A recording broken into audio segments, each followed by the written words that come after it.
Պատերազմի եռագլուխ Քոչարյան Կարապետյան Ծառուկյան կուսակցությունը փորձում է համոզել, թե 2024-2025 թվականից առաջ մենք ունեցել ենք խաղաղություն, նաև 2018 թվականից առաջ։ Իհարկե սպնդումը ցինիկ սուտ է, հենց թեկուզ այն փաստի բերումով, որ ընդհանրապես անկախությունից ի վեր եւ 1994 թվականի հրադադարից հետո էլ մենք ամեն տարի ունեցել ենք զոհեր եւ վիրավորներ Ադրբեջանի հետ փոխհրաձգության արդյունքում։ Ընդ որում զոհերը հարյուրավոր են, վիրավորների թիվը էականորեն ավելի մեծ է։ Եվ սա թերևս նրանց պատկերացումն է խաղաղության մասին, որ ամեն տարի շարունակաբար մենք ունենանք զոհեր։ Եվ մեր պատկերացումը հակառակն է, որ խաղաղություն նշանակում է զոհերի եւ վիրավորների բացակայություն եւ խաղաղություն նշանակում է ընդհանրապես որևէ լարվածության բացակայություն։ Նախորդող շրջանում մենք ըստ էության անընդհատ ունեցել ենք գործնականում կարելի է ասել ամենօրյա ռեժիմով ունեցել ենք փոխհրաձգություններ։ Եղել են անընդհատ բարեբերաբար դիպուկահարների մարտեր, դիպուկահարների մինի պատերազմներ, բայց այստեղ շատ կարևոր է արձանագրել նաև հետևյալը, որ ըստ էության այդ իրավիճակը եւ մեծ պատերազմի հետ հարաբերությունները ինչ են եղել եւ ինչ են նշանակել։ Եվ հետեւաբար իմ ասածը այն է, որ մենք նախորդող շրջանում երբեք չենք ունեցել խաղաղություն,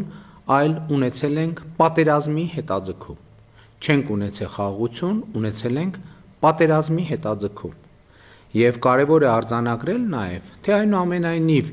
ինչպես եւ ինչի հաշվին է եղել պատերազմի հետաձգումը, որովհետեւ դա էլ ըստ էության գին է ունեցել, որով մենք վճարել ենք։ Իսկ պատերազմի հետաձգման համար մենք վճարել ենք Հայաստանի անկախությունով, ինքնիշխանությունով, պետականությունով, Հայաստանի քաղաքացիների բարեկեցությամբ եւ տնտեսական զարգացմամբ։ Եվ նաեւ սա է պետք արձանագրել, որ նաեւ այդ վճարամիջոցը, պատկերավոր ասած, նույնիսկ այդ վճարամիջոցը եւ այդ վճարամիջոցը սպառվել է արդեն 2016 թվականին, երբ որ տեղի է ունեցել 4-օրյա պատերազմը եւ ոչ միայն տեղի ունեցել 4-օրյա պատերազմը, այլև բանակցային սեղանին դրվել է բոլորովին այլ տրամաբանություն, որը հոդս է ցնդեցրել Ղարաբաղի հարցի կարգավորման հայկական կողմի բոլոր պատկերացումները։ Նրանք ովքեր կփորձեն վիճարկել այս պնդումը, ես հղում կանեմ արդեն իսկ հրապարակված եւ հայտնի բոլորին եւ բոլորին հայտնի Սերժ Սարգսյանի 2016 թվականի օգոստոսի արդեն իսկ հայտնի նամակի մասին։ Եվ ուրեմն եւս մեկ անգամ ուզում եմ արձանագրել հետեւյալը։ Մենք առաջին անգամ մեր անկախության պատմության մեջ ունենք խաղաղություն։ Մենք ունենք խաղաղություն։ Ընդ որում առաջին անգամ ունենք խաղաղություն։ Նախորդ շրջանում երբեք մենք չենք ունեցել խաղաղություն եւ այս փաստը ապացուցվում է նրանով, որ 2025 թվականը առաջին օրացուցային տարին է, որ Ադրբեջանի հետ փոխհրաձգության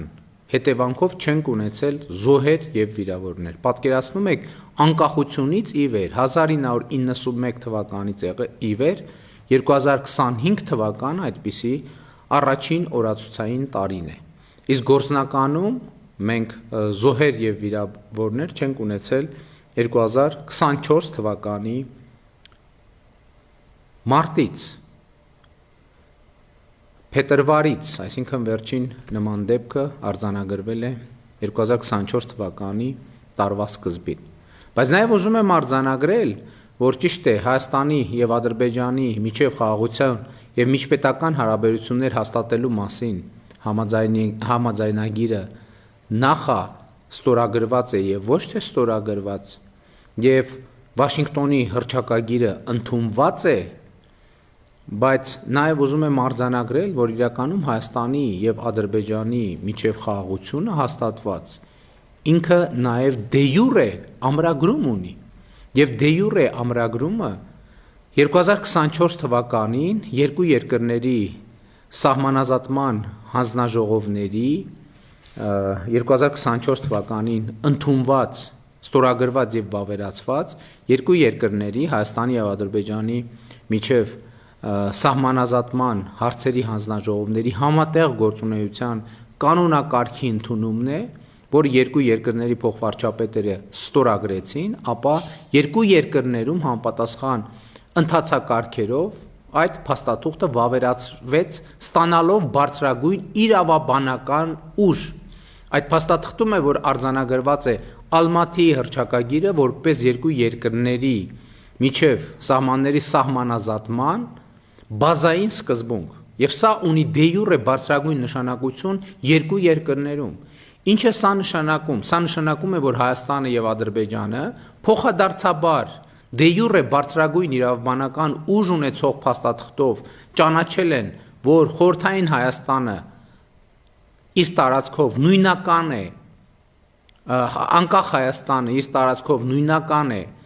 խորհրդային Հայաստանի հետ եւ անկախ Ադրբեջանը իր տարածքով նույնական է խորհրդային Ադրբեջանի հետ։ Սա է խաղաղության հիմքը եւ սա ունի, ելի եմ ասում,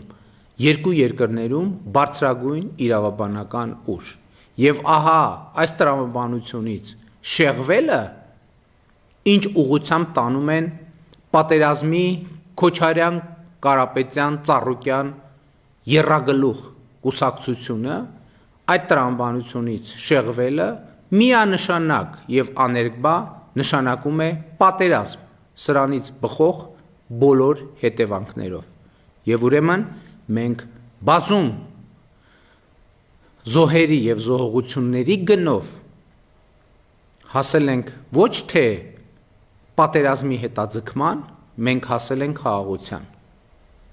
Մեր խոնարհումը մեր բոլոր ընկած եղբայրներին մենք հասել ենք խաղաղության եւ ազատ ժողովրդավարական, զարգացող, բարեկեցիկ,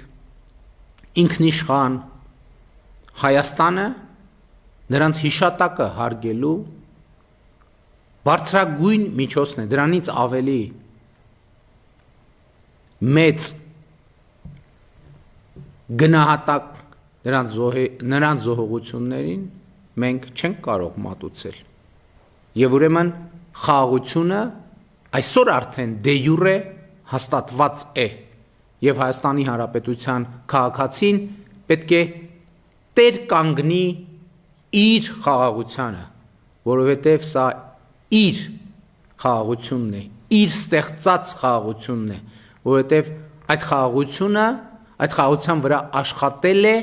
այդ արդյունքին հասել է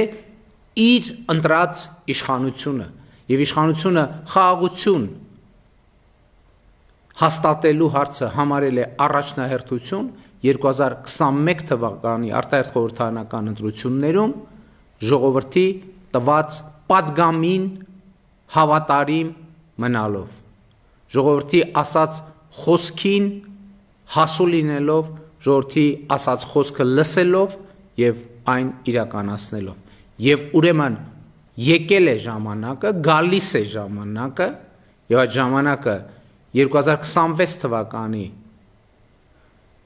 հունիսի 7-ն է, որ Հայաստանի Հանրապետության քաղաքացին տեր կանգնի իր խաղաղությանը։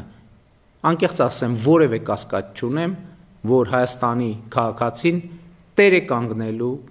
իր խաղաղությանը։ Փառք նահատակներին, կեցցե Հայաստանի Հանրապետությունը եւ սիրում եմ բոլորիդ։